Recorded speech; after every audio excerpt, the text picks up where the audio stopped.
And so we're back. So we were here at the pond. We'd taken the water, the grey water, treated it, and we've got the rainwater option of that two-tube system to run water either way. And before we carry on with that water and where that goes, our second water harvesting surface is the tin hanger. At the moment we've got gutters down the front, as I said, I have to put back together regularly, and this side is completely impossible to gutter for the moment.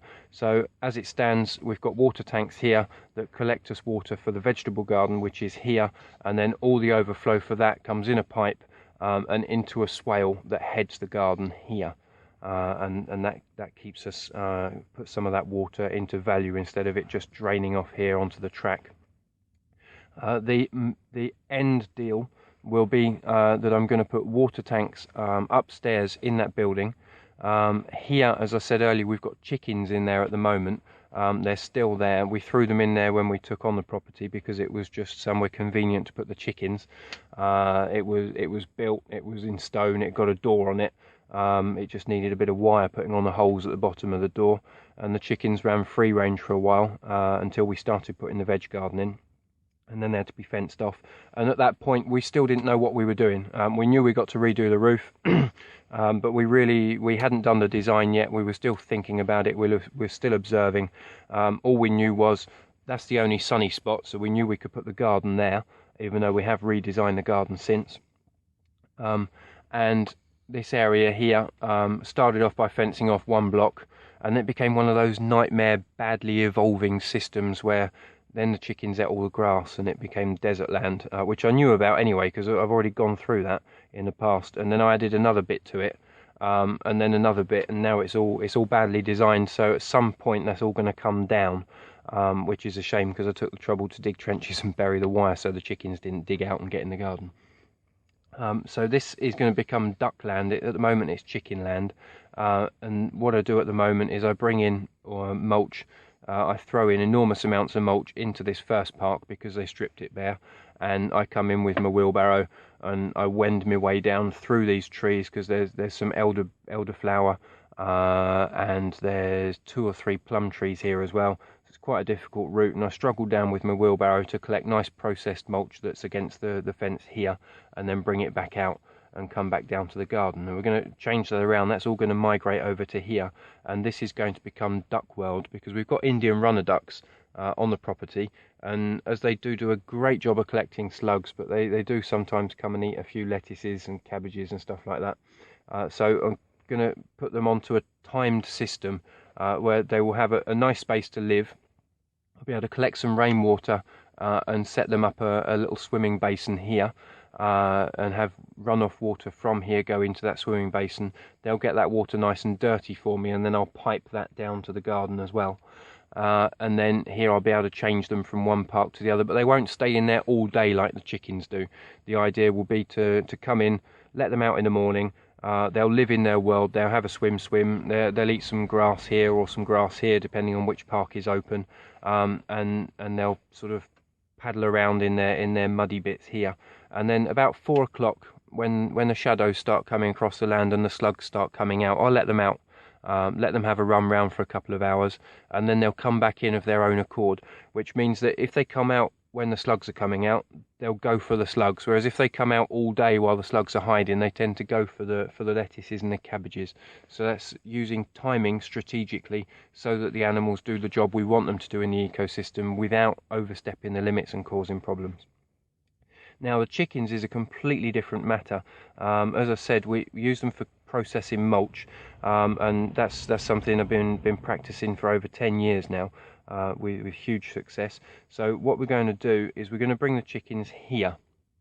Now, this park here, that will be hard fenced with gates, so there'll be permaposts. One permapost here with 2 gates on it, and another permapost here with 2 gates on it. This line here has just sort of appeared. There was a huge pile of wood here that just sort of stayed there for about a year before we shifted it, and we sort of walked down to the garden going round that pile of wood. So we walked a curvy track, which then when I fenced off an extra park for the chickens, I ended up following the track, and here as well I've followed the track. So it's just a natural line that developed, and it's quite nice. We've filled that up with trees and flowers and strawberries, and that makes a nice little walk down to the garden. And the rest of these are swales, slightly off contour. Here at the moment there's a big wooden thing that's got to be moved. It's not ours, we've lent some space to somebody. Once that moves, I can hook the pond up to this swale as well, and then have the overflows at the same height coming out of the pond. So as a cleaned up grey water and excess rainwater fall into the pond, it will spill back out into these two swales, and that runs down here, and that keeps all of this hydrated. And then this is filled up with fruit trees, so that's plum trees, apple trees, willow, basket weaving willow, and hazelnut trees. And I'm just at the moment, I've got those planted up, and then I'll be going on to filling that up as hedges as time goes on. The idea then is that the chickens will live in a building which is stuck on this greenhouse. That's a greenhouse. So the chicken heat will heat the greenhouse and keep that a little bit warmer. The chickens come out into this park, so they'll have their water running off of the greenhouse. They'll have pretty much automatic water, and just by opening or closing a gate, I can let them into 1, 2, 3 or 4 parks. So I can have this one open. They can go and scratch in there until the grass is down to a sensible level, and I can close the gate and open another one, and they can go and scratch around in here to get their greenery. They'll scratch around underneath the trees for me, and keep all those little beasties that burrow into hazelnuts and apples and plums down to a minimum, and do that clean up and get those nutrients, get that biomass cycling round, and get that nice and dynamic. Now in the central park, this is the Balfour method. We have a central park where you say, okay, if you're going to put chickens somewhere, chickens are going to scratch the hell out of the land and there'll be nothing left. So we accept that's going to happen in this park, and then what I do is I bring in enormous amounts of organic matter, and that's coming through the social network. So there are people who work professionally mowing lawns, raking up leaves, trimming hedges, and these people have to pay to tip their green waste at the tip. They have to pay €10 a van, so I offer them the chance to do it for free, so they can come here, but on the condition that they don't bring me lilandii and laurel, because I don't want that. And then I'll install a chipper here, and then they can bring in any wood that their customers don't want, or any grass and leaves. A lot of people don't want it, which is a thing we are going to have to change our mentality on that at some point, but for the moment I'm cashing in on it. And they can just reverse up here. We put in a track with all the broken tiles that we pulled off the roof when we redid the roof, and a 3.5 ton van can reverse up into here, open the gate to Chicken World, tip, close the gate behind him, and then the chickens will scratch it down. As I said, this is the hill coming from the top to the bottom, and if you put chickens into enormous amounts of organic matter and watch them scratch it around, you'll find that the organic matter always ends up at the bottom of the hill. So I've got another gate in my chicken paradise park, and that's here. There's another swale here, which runs, it doesn't run on a level at all, and that's to catch the runoff from this side of the greenhouse, and then bring that around here so that this side of the garden stays hydrated as well. And I put a little bridge across that with a gate, so that as the chickens process the mulch and drag it down the hill, I can just open that gate and pull out with the wheelbarrow, and then I'm here with it, instead of having to come in here, down the hill, pick it up, come back up the hill, come round and come down to the garden. So that's going to save me enormous amounts of time, and also the vans can get in and tip directly as well, so I don't have to bring it in big bags and chuck it over the fence to the chickens. So that will give us this whole sort of dynamic accumulating richness to then do that vegetable garden, because vegetable gardens finally, if we're looking at it from a succession point of view, if you've seen my succession video, the annuals and the biannuals, the wild ones are very autonomous and very intelligent species, but the ones we've selected and reduced their talents down to being presentable and chunky and tasty, they're quite hard work. It's like looking after babies. Compared to looking after a tree, if you plant a tree and you plant it right, you never actually have to look after it again. But when you plant some beans, where you need to water them, and then you need to check on them, and then you need to harvest them, and it's all a lot of work. Here you're looking after babies, and here you're looking after adults. So I've got all these adults uphill, and the animals in the system producing me all the resources that I need to deal with the creche here at the bottom. And then the rest of it, there's a frost pocket here. Very, very distinct frost pocket. It freezes a lot earlier here than it does on the rest of the land.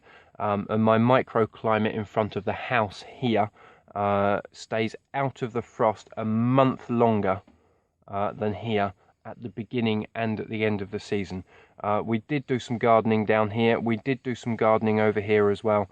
The first garden we did, we decided to do sort of crop circle-y designs. We did 3 5-petaled flowers all linked together like windmills turning. Because one of the themes of the project is rotation of the cultures, and finally it's just a nightmare to water. Once we got into these long hot summers, which we weren't used to, found myself running around and watering, so I went back to a design that I used years ago, which was accidentally on contour and in this branching pattern, which obviously is following the leaf pattern.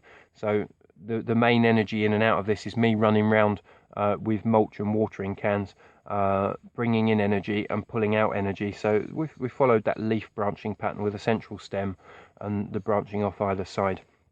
Now, to help me in that, I've got 250 litre plastic tubs that you can get at a garage. They buy all sorts of stuff in these, antifreeze, which isn't very cool, and screen wash, windscreen wash.